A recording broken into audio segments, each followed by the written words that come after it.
మహారాష్ట్ర ప్రభుత్వంతో సాగునీటి ఒప్పందాల నేపథ్యంలో మంత్రి హరీష్ రావు కీలక విషయాలు వెల్లడించారు. లెండి ప్రాజెక్టు అంశంపై మహారాష్ట్ర ప్రభుత్వంతో చర్చిస్తామన్న మంత్రి భవిష్యత్ ప్రయోజనాల కోసం ప్రణాళికలు రూపొందిస్తున్నామన్నారు.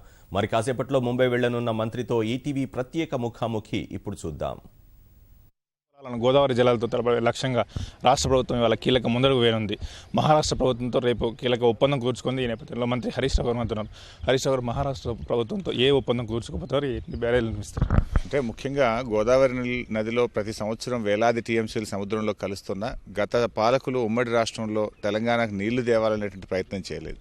అంటే గోదావరి నది తెలంగాణ వెంట చాలా దూరం ప్రవహిస్తున్నప్పటికీ కూడా దాని మీద బ్యారేజీలు కట్టడం కానీ ఆ నీటిని వినియోగించే విషయంలో పక్క రాష్ట్రాలు ఇటు మహారాష్ట్ర కానీ అటు కర్ణాటక అద్భుతంగా అటు మంజీరా మీద ఇటు గోదావరి మీద బ్యారేజీలు కట్టుకొని నీటిని వాడుతున్నా మరి ఉమ్మడి రాష్ట్రంలో తెలంగాణ పట్ల నిర్లక్ష్యం చేయడం జరిగింది.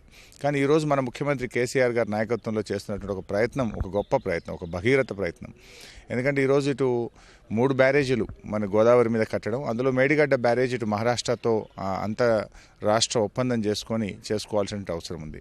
సో ఈరోజు లోయర్ పెనగంగ పైన 3 బ్యారేజీలు, తొమ్మిడిహట్టి దగ్గర 1 బ్యారేజు, అదేవిధంగా మేడిగడ్డ దగ్గర మరో బ్యారేజ్, ఈ 5 బ్యారేజీల మీద కూడా అంతర్రాష్ట్ర ఒప్పందం చేసుకుంటున్నాం.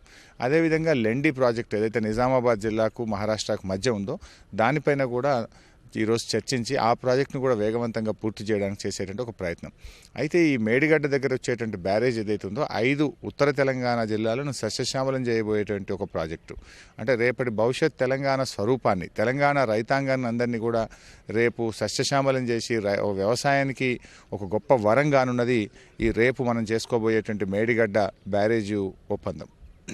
ఈ ఒప్పందం ద్వారా మేడిగడ్డ బ్యారేజీకి కానీ ప్రాణహిత కాళేశ్వరం ప్రాజెక్టు కానీ ఉన్న అవంతరాలను తొలగిపోయినట్లు ముమ్మాటికి ఇప్పుడు నీటి లభ్యత ఉంది. అక్కడ మనకు అనుమతి వస్తే వేగంగా ప్రాజెక్టును పూర్తి చేసుకోవడమే. మిగతా సిస్టమ్ అంతా కూడా ప్రణహితలో ఆల్రెడీ రెడీ అవుతూ ఉంది.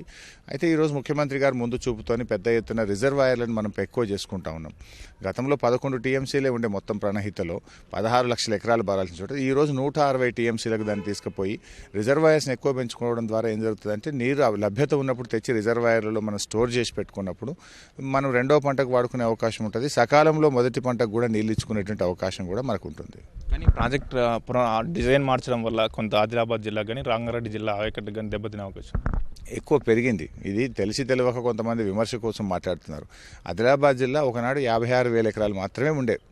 ఈరోజు రీడిజైన్ చేయడం ద్వారా 2 లక్షల ఎకరాలకు పెరుగుతుంది. అంటే ఇంకో 150,000 ఎకరాలు అదనంగా బారుతూ ఉంది.